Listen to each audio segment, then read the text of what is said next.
relative to the size of the economies are not in distress. According to the African Development Bank, external debt accumulation was facilitated by a rise in the issuance of Eurobonds. This suggested that exchange rate depreciation, as well as the current normalization of monetary policy across the world, were important risks for these countries. It added that the key drivers of external debt dynamics in West Africa were the rapid exchange rate depreciation, especially in commodity exporting countries, as well as high primary fiscal deficits and weak economic growth caused by the COVID-19 pandemic in 2020 and Russia's invasion of Ukraine in 2022. Therefore, Ghana's economic challenges may not be only due to the high debt burden, but rather a myriad of issues. More on financial matters, commercial banks are making a strong case for the operationalization of the much talked about Financial Stability Fund to sustain the operations. This was captured in the Ghana Association of Banks report on the mid-year budget review. There is more in this report. The Association of Banks believes that the Stability Fund, together with planned recapitalization of banks in the country, will ensure stability as well as strengthen financial intermediation to support the private sector. Government is currently waiting for some financial support from the World Bank and other donors so that the fund can take off in September this year. The Financial Stability Fund, according to government, is expected to support banks and financial institutions in the country that were badly hit by the domestic debt exchange program. The banks are also pushing for shareholder investments now to help restore capital buffers in the long term. On return to profit position by most of the commercial banks for the first half of this year, the Ghana Association of Banks believes that this can be partly linked to introduction of temporary regulatory reliefs by the Bank of Ghana. They also believe that a lot more still needs to be done to help restore public confidence in the banking industry, as well as the broader financial system. All right, so let's get on Zoom and speak with banking consultant Dr. Richmond Etuahini on the back of this. First off, Mr. Etuahini, grateful you could join me on Business Live. What do you make of this call by the banks that the Ghana Financial Stability Fund should be operationalized soon? Really, does it mean they are struggling or having challenges, basically? Thank you very much. Pilots, I think it's taking quite a reasonable time for the financial stability to be operationalized. And I do appreciate the problem because most of the funds have to be provided by the World Bank and the other donors. And for me, it's as we started this debt exchange, we should actually have it set up before we even started it. Unfortunately, we have started it and we are in it for about the seventh month, and we haven't been able to operationalize it. The reason why it's very important is that most of them are operating on negative capital. And the difficulty in negative capital is that your correspondent bank in overseas, whereas you do international trade, they look at you before they can even give you a credit line, before they can even tell you that establish your LC through us to go to your suppliers. Unfortunately, in the insolvency or the capital negative of the banks are not helping them to be able to do the international trade aspect of the business. And it's very, very critical that we take a second look at it and let us operationalize it quick before we get to maybe the end of the year. Because before the end of the year, then the auditors are going to do the calculations again, and then it will possibly go down. So that is the reason why I believe they need to operationalize it. If whatever amount they have got, I'm told they have 500 and the World Bank in September is giving us 250. Immediately we should operationalize this and locate it to the allocate it to the, especially the domestic or the indigenous banks, those who have no access to the market. When I say market, those who can raise money on the stock exchange, they have started already. GCB recently said it was raising 1 billion, and I believe it is okay for them. But what about these banks like the CBGs, the Prudentials, the Fidelities, and BSIC Omni? I mean, they need this money to be able to show their position as far as international businesses are concerned. and it's so important, very, very important. I see. So what should be the role of stakeholders in this whole recapitalization plan? Well, in as much as, because looking at the economic dynamics of this country at the moment, it is not easy for the private owners, the owners, the individuals who own these banks, to raise simultaneously. Because if they had a choice, they would have raised the money without even looking at the financial stability.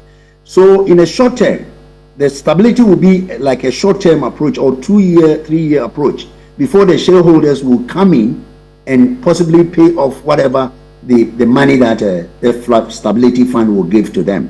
So it gives the shareholders a briefing space, because the economic situation we have now, it will be very, very difficult for the individual shareholders of these banks to raise money, especially the private domestic owned banks, which I mean the Prudentials and the Fidelity. It will be very difficult because the economic climate is not very good at all. I was coming to that. So what really do you think ought to be done to protect the local banks, really? Well, what the government has said, or the finance minister said, is the operationalization of the financial stability is a matter of urgency. It's a matter of urgency. We must make sure that as we enter to the last quarter, we are going to, in finance or banking, and I believe that we must quickly sort that one out before we get to the end of the year, so that it doesn't pose another challenges for those banks that has relationship overseas.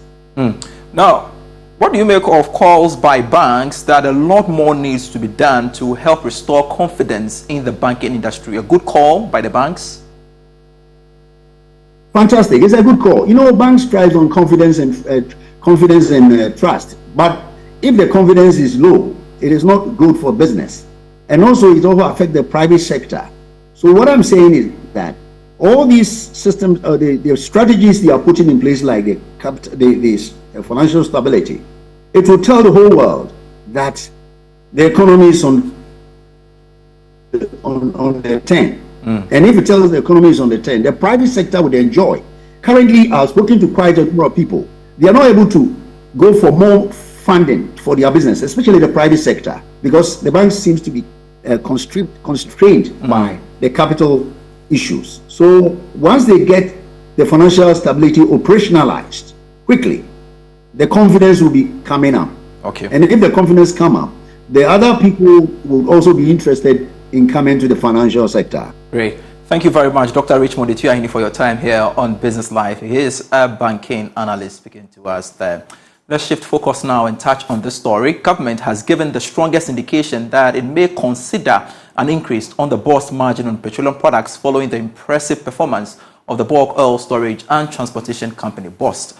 BOST posted a profit after tax of 342 million cedis in 2022 compared to the next profit after tax of 161 million cedis recorded in 2021.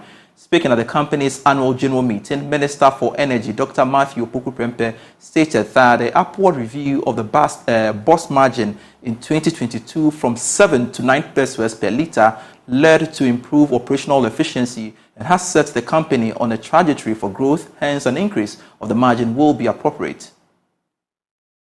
2022, we increased the BOST margin from 7 pesos to 9 pesos. And I'm an advocate for it to go even higher. The benefits of BOST intervention should not be lost on us. That money given to BOST and targeted will be put to very good use. We did a lot of, facilitated a lot and commissioned a lot of major works. Out of this BOST margin, we commissioned and operationalized the Temakosomo petroleum product, I think is a pipeline. Completion of the Kumasi rehabilitation projects, repair and commission of the 3 remaining tanks, construction of the BRV park at Accra Plains Depot, completion of the Tema to Kumasi pipeline feed. These transformations have led to improved operational efficiency and have set the company on a trajectory for growth.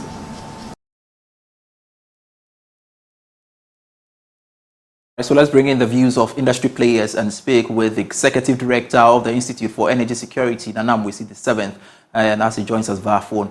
Good to have you, sir, on the Business Live. This is the indication coming from the Energy Minister, Matthew Poku-Prempeh. What are your views about him saying he will support an increase in the BOST margin? Thanks for having me, Pius, and good afternoon to you and to your listeners and viewers. First, we need to understand on what premise will the BOST margin be increased. If you want to increase the BOST margin, what is it supposed to fund? Is it for consumption, or you want to put it into installation of facilities like storage tanks, pipelines, or for the maintenance of same? And so we must understand first what that increment will be placed in or put into. This is just an indication, as we are getting from the minister. That's not to say that he has agreed that there should be an increase in the BOST margin. But first, if there should be any increase in future, we must understand for what purpose is being, going to be applied to. Then also we must consider the timing. And a typical example is a time like this when fuel prices are going up and you choose to increase the BOST margin. Then, of course, you are just deciding to increase the burden of consumers. And so timing is everything, and a reason must be adduced if there is becoming necessary that we increase the BOST margin. Looking at the impact, the upward review of the margin in 2021 from 7 to 9 pesos per litre has had, don't you think it has warrant an increase, just as the minister is saying, to basically improve operational efficiency of the company, bearing in mind your concern about the timing? Well, if you don't increase the BOST margin just for the sheer, should I put a fun of increasing it, it must be tied to something, a project. And I've indicated already that you also must consider the timing that you want to do such an increase. For me, in future, I want to consider at a good time to place a levy for purpose of securing strategic fuel stock. Yes, of course, we can consider that. And we all know the purpose of strategic fuel stock. And if it can be handled well, then of course such a stock will inure the benefit of consumers. And so the intent of the increase in margin must be clear, and also the timing must be looked at.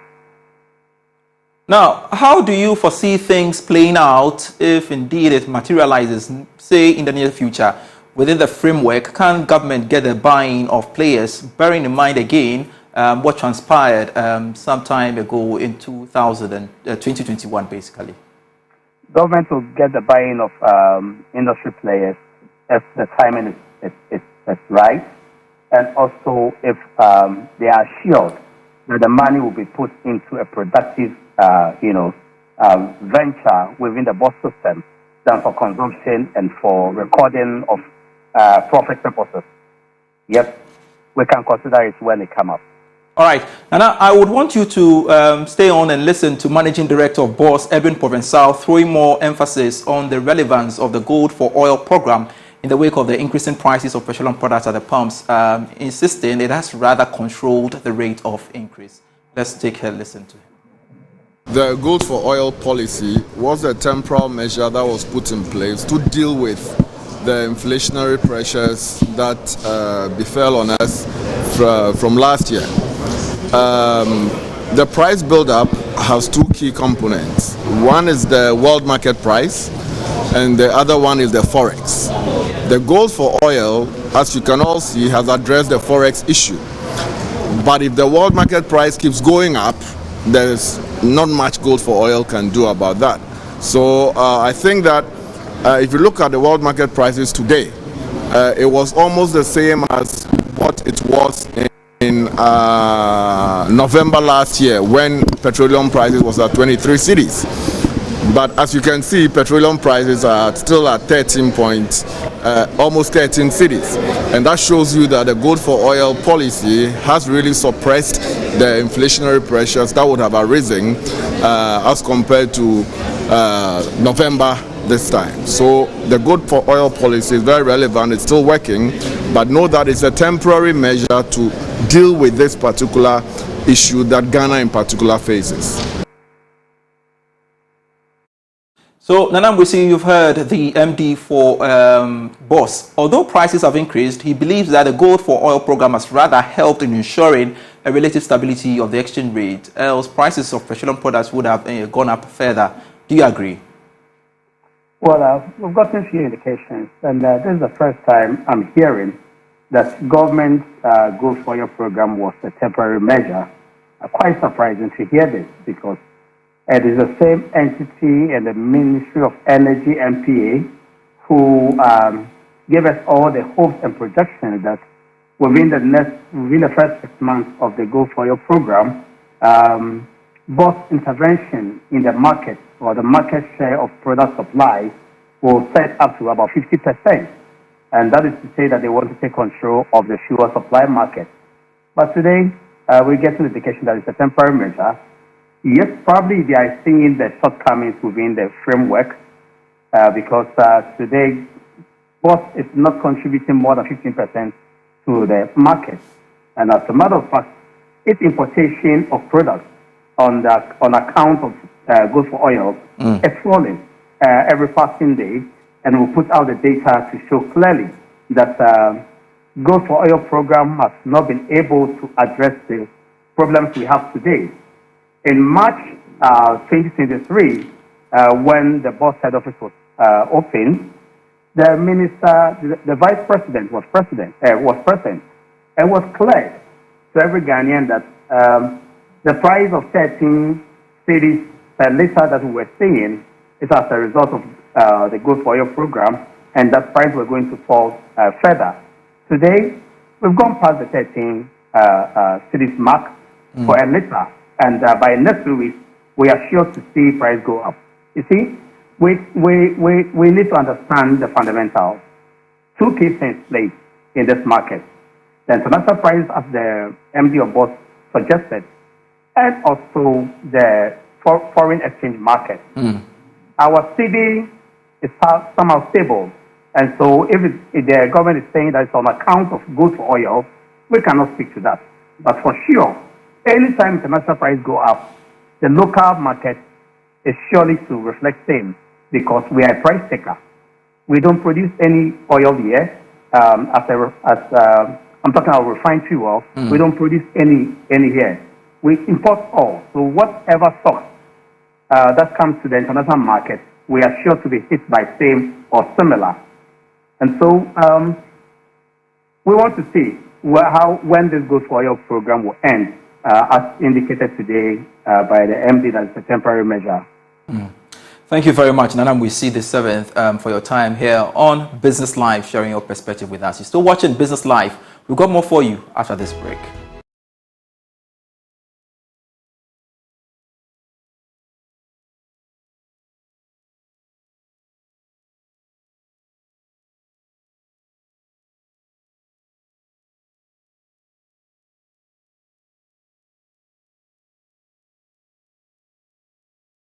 Welcome back. Stakeholders in the upstream oil and gas sector are making a case for the Ghana National Petroleum Corporation, that's GNPC, to remain relevant and efficient in the midst of the energy transition across the globe. This call is critical as a survey by the Natural Resources Governance Institute indicates that many oil companies are reducing investments in crude oil production. Speaking at a stakeholders engagement on the survey, Senior Africa Program Officer of the NRGI, Dennis Jerry, said time has come for the GNPC to leverage its capacity to explore other opportunities in the West African region to stay relevant. They involved 15 national oil companies in North Africa and Latin America.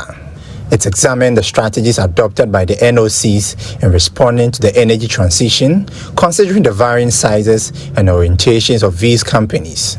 The survey found that there are some level of investment going into energy transition and highlighted the need for local players to position themselves properly to benefit. Senior Africa Program Officer of the NRGI, Dennis Jeyo, told Joy Business that Ghana's National Petroleum Corporation can explore other avenues to stay profitable. But what we are trying to say is that each NOC has to look at a range of possibilities that it can pursue. So NOCs such as GMPC must look at the potential that they have in the country. Do you have a potential? So for instance, considering that Dangote refinery is already set up and is about to kick off, do you have that equal capacity to compete in the region? If you do not, which gaps are you seeing? Which niches are you looking at taking advantage of? So for instance, we cited the issue of lithium. We have just discovered lithium. What can you do with lithium as a national oil company, given that lithium is very useful in the transition process? Do you have to go into refineries like Dangote is doing, given that you have different capacities and you may not be able to compete? So it is all about encouraging companies to take advantage of their local opportunities and reduce the risks that they will bear on the energy transition, both locally and regionally. Speaking on the energy transition concerns, Director for the NRGI, Nafi Chinre, said Africa is not doing much to avoid the impact of the new global trend. It is important to say that while some people may say that energy transition is a Western agenda, it is real. It also may be a Western agenda, but the point is that countries like Ghana or Africa have done very little to shape the narrative around energy transition.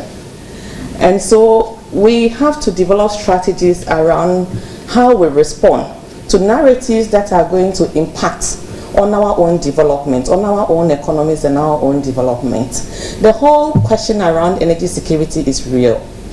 It also emerged from the survey that the GNPC has seen a marginal decline in expenditure on crude production. Eben Sabute's report for Joy Business. On to one of our headline stories, managers of some hardware and general merchandise shops have been arrested at Weija in the Greater Accra region for non-compliance of value-added tax regulations and infractions. The arrest was made by the Ghana Police and the Ghana Revenue Authority. Modern floors and cosmetics were among some of the shops that were closed. The move is to ensure that businesses adhere to the tax laws. The facilities, namely Modern Floors Hardware, Kingston Company Limited, Cup of Joy Ventures, and Eve's Wholesale Price, situated in the Weija Kaswa Enclave. The managers of these companies were arrested on various infractions and non-compliance offences contrary to the Value Added Tax Act. Some of the offences include non-issuance and selective issuance of the Value Added Tax Invoice. The exercise, which is part of efforts by the Ghana Revenue Authority to promote voluntary tax compliance, will also monitor apprehended businesses to ensure compliance. Assistant Commissioner Joseph Annan is the Accra Regional Head of Enforcement at the GRA. They are all not doing the right thing per the VAT Act. So they've been arrested and they are going to the CID will take their statements. And then we also do a preemptive assessment. We will demand that they pay immediately, and then we'll refer them to our audit units for full audit to be conducted. Those that we have done in the past, we are going to visit every single one of them, because the import of this exercise is to promote voluntary compliance. So we are going to visit every single taxpayer we have visited in the past, starting from 2022, right? September through to date, to know whether they are complying. And I pray that when we get to them, we expect them to do the right thing. He further asserted that the authority will begin clamping down on businesses which have defaulted in the payment of declared taxes. Now we are also going to go into our system to know whether when you declare, you pay. Because it's not just about test purchase. Test purchases will ensure that you issue the invoice when purchases are made. Program for today, I am Pius Kojobaka. Let's connect same time tomorrow. See you. Bye.